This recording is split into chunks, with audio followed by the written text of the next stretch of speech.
Hola, en este vídeo vamos a ver, por un lado, algunas sugerencias de cómo mejorar vuestros protocolos para búsquedas o para revisiones sistemáticas de literatura, y luego también cómo utilizar la plataforma de la revista WPOM para enviar vuestros protocolos y que puedan ser revisados por pares, comentados y que recibáis algunas sugerencias para mejorarlos antes de una posible publicación de este protocolo.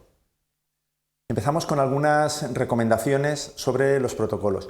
Lo primero tiene que ver con los criterios de inclusión y de exclusión. Uno de los errores comunes cuando se está preparando protocolos es que os limitáis a poner simplemente una lista de palabras clave que luego vais a meter en una estrategia de búsqueda, pero no hacéis explícito de verdad cuáles son los criterios por los cuales vais a seleccionar posteriormente los artículos que os interesen, ni tampoco los criterios que vais a seguir para excluir a aquellos que no entran dentro del enfoque de vuestra revisión.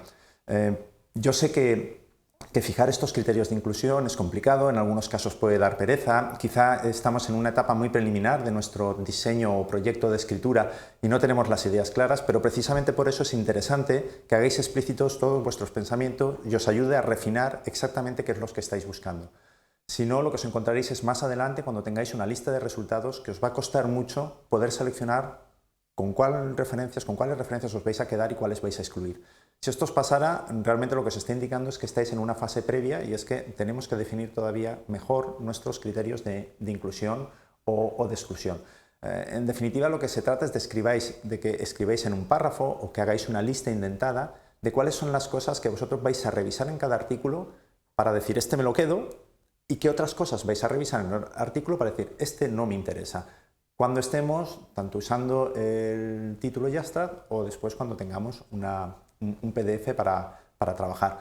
Es decir, los criterios de inclusión y de exclusión no son distintos cuando estamos filtrando o haciendo el screening de las referencias cuando las descargamos de una base de datos. Son exactamente los mismos que usaremos luego cuando tengamos el texto completo y estemos revisando el PDF y leyendo el artículo para codificar. Son unos únicos criterios, lo que pasa es que hay algunos que se pueden observar directamente en título YASTRAD y otros que necesitaríamos tener todo el texto completo para ver si de verdad están cumpliendo el criterio de inclusión o si deberíamos rechazarlo por alguno de los motivos de criterio de exclusión. También la parte de abajo realmente lo que estoy es matizando un poquito esto que os he dicho, o sea que los criterios son los que son.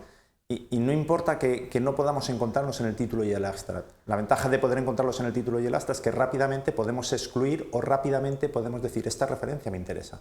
Pero en algunos casos tendremos que dejarlos en un proceso de stand-by, de maduración, para ver si con el texto completo aquella referencia que parecía que podía ser realmente es, o si esta otra sobre la cual tengo dudas de si podría interesarme, acaba encajando dentro de los criterios de selección de la búsqueda de literatura. Más recomendaciones relacionadas con el protocolo es, bueno, otro de los problemas en los que nos enfrentamos cuando revisamos protocolos es que no decís cómo vais a proceder a la hora de filtrar las referencias, a la hora de hacer este screening, de separar aquellas que nos interesan o no nos interesan. Normalmente tenemos varias posibilidades para hacer esto. Podéis hacerlo un solo autor que se dedique directamente a hacer este filtrado, o puede haber varias personas participando de manera simultánea en el proceso de filtrado. Pues bien, esto lo tenéis que aclarar en el proceso en el protocolo. ¿Cuántas personas vais a intervenir? Tanto en el proceso de filtrado por título YASTRAD como en el de codificación o filtrado posterior cuando tengáis el texto completo.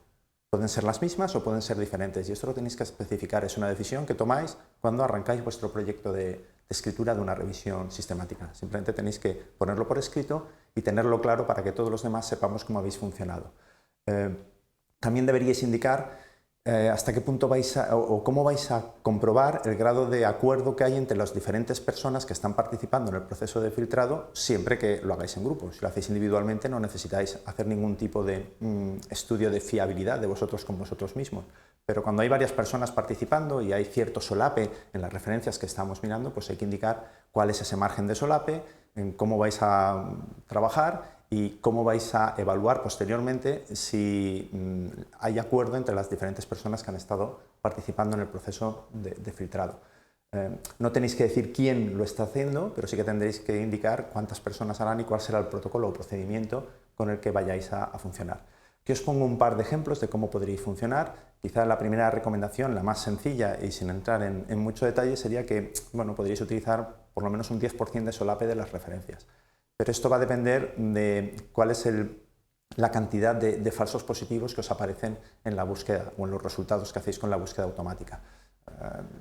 En la medida que tengáis muchos resultados que no os interesan, tendréis que subir el margen de solape porque si no, no vais a tener capacidad de discriminar si estáis encontrando las mismas cosas entre diferentes personas que están filtrando. Por ejemplo, si de vuestra búsqueda automática que metéis en Scopus, por ejemplo, os salen 700 artículos y al final os fueseis a quedar con 70, probablemente tenéis que hacer un solape de por lo menos 100 de estos 700 para que por lo menos 2 personas estén revisando a la vez 100 de esos 700 registros para ver hasta qué punto coincidimos o no a la hora de seleccionar o no seleccionar. Claro, cuando empezáis no sabéis con cuántos os vais a quedar, pero sí que podéis hacer una estimación porque, por ejemplo, podéis recorrer los 40 primeros y si entre los 40 primeros os encontráis 4 artículos que os interesan y 36 que no os interesan, pues estamos hablando de un 10% y si esto muestra, pues más o menos sería representativa de todo el conjunto de artículos que tenéis, pues más o menos sabemos que de los 700, unos 70, 80 serán los que al final nos quedaremos. Os pongo un ejemplo un poquito más detallado de cómo podríamos proceder. Insisto, esto es un ejemplo que vosotros podéis seguir exactamente al pie de la letra o podéis adaptar a vuestras circunstancias, bien relajando alguna de las situaciones o bien poniéndolo todavía más exigente o todavía más reforzado para que no se os escapen cosas. Y este procedimiento yo ya os adelanto que es un procedimiento de los bastante potentes, ¿vale? De los que estamos intentando comprobar entre diferentes personas cómo funciona. Lo primero que haría es ordenar alfabéticamente todas las referencias por apellido del autor. Esto, de alguna forma, es una manera de aleatorizar el registro. O sea, no los estamos ordenando ni por año ni los estamos ordenando por relevancia.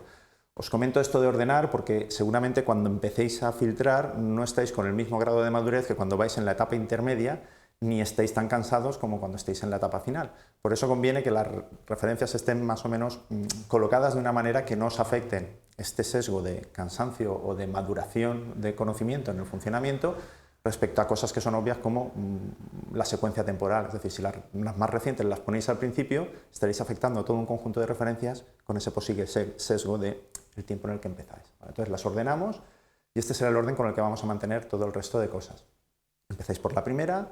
Si vais a hacer una revisión en grupo, podéis hacerlo cara a cara o en una reunión vía Skype, os cogéis las 30 o 40 primeras y vais pasándolas una a una y comentando, verbalizando cuáles son los primeros, si os la quedaríais o no y cuáles son los motivos por los cuales os quedaríais esa o no. Esta discusión podéis acabar luego perfilando los criterios de inclusión y exclusión en función de esos argumentos que estéis dando en esta reunión que estáis manteniendo el grupo.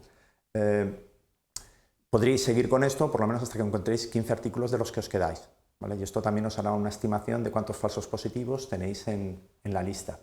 Después de esto, os repartís el resto de referencias que quedan, marcando el grado de solape que queráis. Pues si queréis mantener un 10%, pues habrá un 10% de referencias que 2 personas estarán mirándolas, ¿no? Como queráis repartirlas entre el grupo. Filtráis estas referencias por separado y luego comparáis los resultados que estáis obteniendo.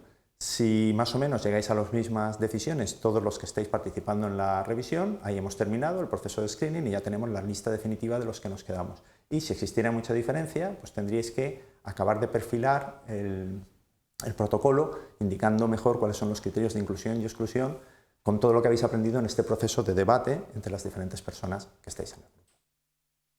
Si estuviéramos haciéndolo con Google Scholar sería un poquito diferente a cuando trabajamos con Scopus, con AVI, con EBSCO o con Web of Science, porque suele aparecer mucho falso positivo. Buscan por defecto siempre en texto completo y entonces os aparecen muchas cosas que en principio podrían no interesaros. Quizá os salen 300.000 referencias y eso es inmanejable. Entonces hay una de las alternativas que se puede hacer es, os doy 2 opciones y vosotros elegid la que queráis. Ambas parten de que vamos a ordenar por relevancia. Es decir, aquí sí que hacemos un orden por relevancia, de modo que aquellas que, según Google, previsiblemente sean las que más nos interesan, aparecerán en la parte de arriba. Una opción es, os descargáis los 100 primeros, tal como lo ha dejado Google en relevancia, los incorporáis al grupo de artículos que os han venido de otras bases de datos y a partir de ahí hacéis el screening normal como cualquiera de las otras referencias. Con el inconveniente de que Google Scholar, cuando exportáis, no suele exportaros el abstract o el resumen de las referencias. Y la otra alternativa es que hagáis el filtrado sobre la plataforma nativa de Google Scholar, Después de ordenar por relevancia, vais filtrando página a página y vais siguiendo con el proceso hasta que en 20 referencias, o en 10, depende de dónde queráis poner el criterio, no encontréis ninguna que os interesa. Coged la primera página que tiene 20, si en esa página no hay ninguna que os interesa, podéis suponer que en el resto de páginas no habrá nada que os siga interesando. Y ese es el punto de corte donde paráis. Y en el momento que tengáis estas filtradas, ya las descargáis y esas entran directamente en el proceso de seleccionadas. Si todo esto lo queréis compartir a través de la revista WPOM, pues vais a la página de la revista, decís que queréis iniciar un envío y dentro de las posibles secciones tenéis una que os habla de revisión sistemática de literatura, que es SLR porque está en inglés y el orden siempre es al revés, los protocolos de revisión sistemática de literatura. Entonces pincháis aquí, completáis todo el proceso de selección y los revisores seguirán el protocolo de revisión que os aparece aquí, que son las buenas prácticas en una revisión sistemática de literatura. Yo creo que en este momento estaréis capacitados para mejorar vuestros protocolos a través de las sugerencias que os he comentado y también sabéis cómo compartir o difundir este protocolo en la revista WPOM.